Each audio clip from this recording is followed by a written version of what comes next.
wish I was involved in boxing when I was younger. You know, it would have kept me out of a lot of trouble. Me too.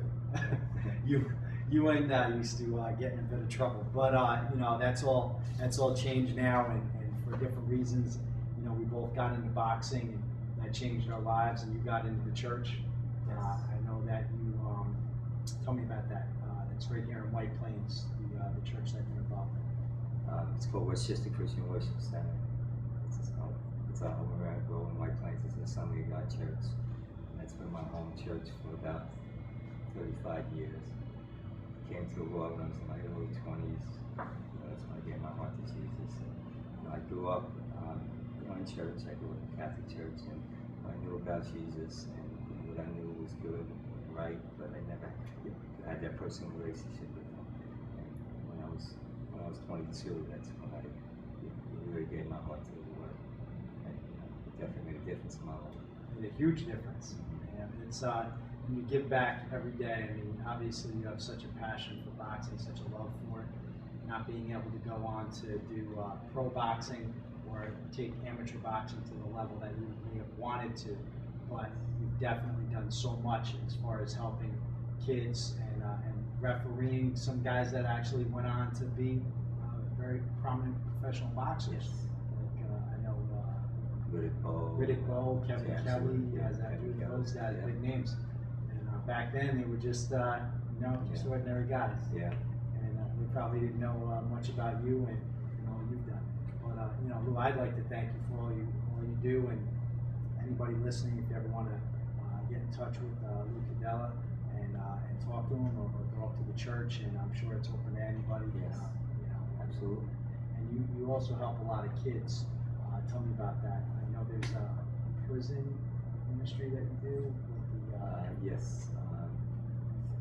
I've been the volunteer chaplain at the Westchester Juvenile Secure Detention Center. Yes. Going on 35 years. And, you know, I'm there on Sunday nights. I go there on Sunday nights, and I have Bible studies with the residents. It's a small facility, about 25. The 25 juveniles. It's mostly boys. There's a few girls there. I have a woman that comes with me, so she does the Bible study with the girls, and I take the boys, and then I bring guests up. Once a month I'll bring a guest up, somebody that was a former inmate, ex-gangbangers, rappers, Christian rappers, the youth groups. So it's been a real blessing. It's a lot of support from the facility. It's just, I just know that these kids really appreciate what we do for them. A lot of them have that tough exterior, down deep, they're hurting, and they want to hear about a God that cares about them, and a God that forgives them, and a God they need to be accountable to also. Well, that's another great thing that you're doing up there. We got a word I want to talk about. Actually, we got a couple of words. You got back in 2000, you got a National Point of Light Award. Yes. What was that all about? Yes, that was for working with youth, and Children's Village was the one that submitted my name information for the award. I've been a volunteer at Children's Village, working with those boys going on 38 years, and so I have a lot of longevity. They can't get rid of me.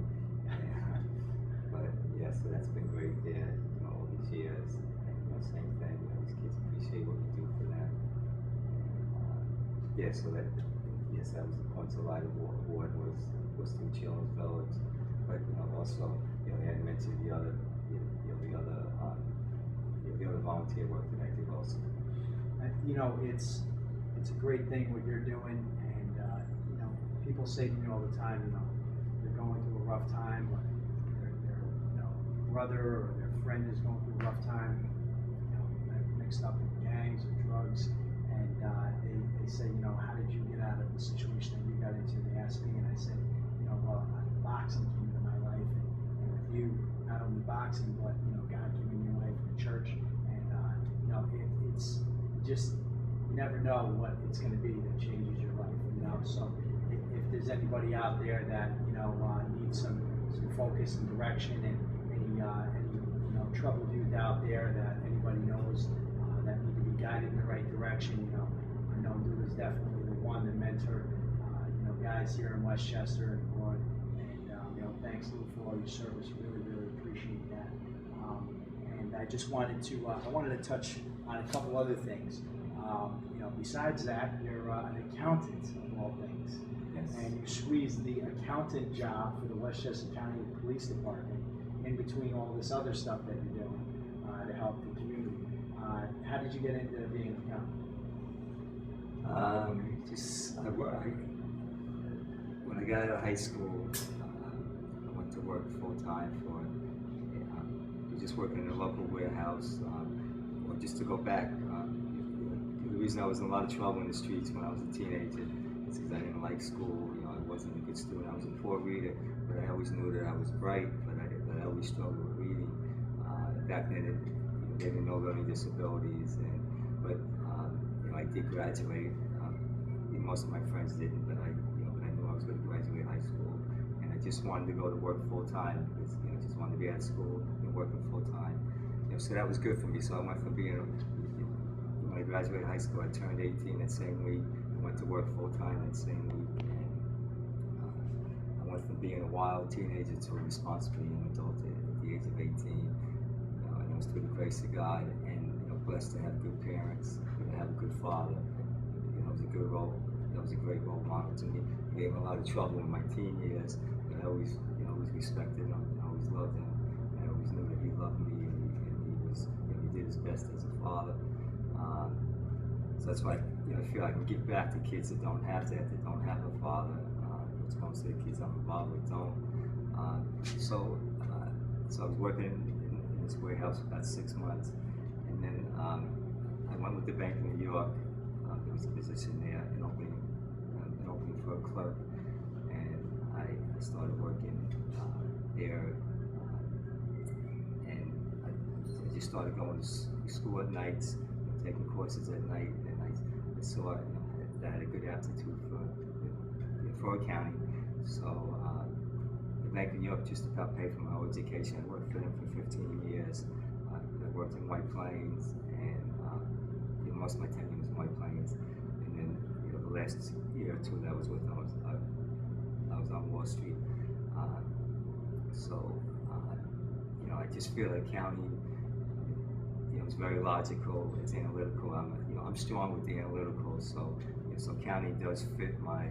It's a perfect fit. Fit my aptitude, and then I went off for my CPA.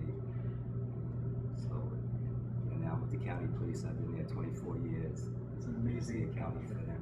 We're gonna take a break now, Lou, and we want to thank everyone for listening to News Talk 1230 WFAS AM. You can tune in every Saturday at 12:05 p.m. for people, places, and things going on here in Westchester. Today we're talking with Lou Cadella, accomplished amateur boxing referee, among other things, and we're going to take a short break and we'll be right back.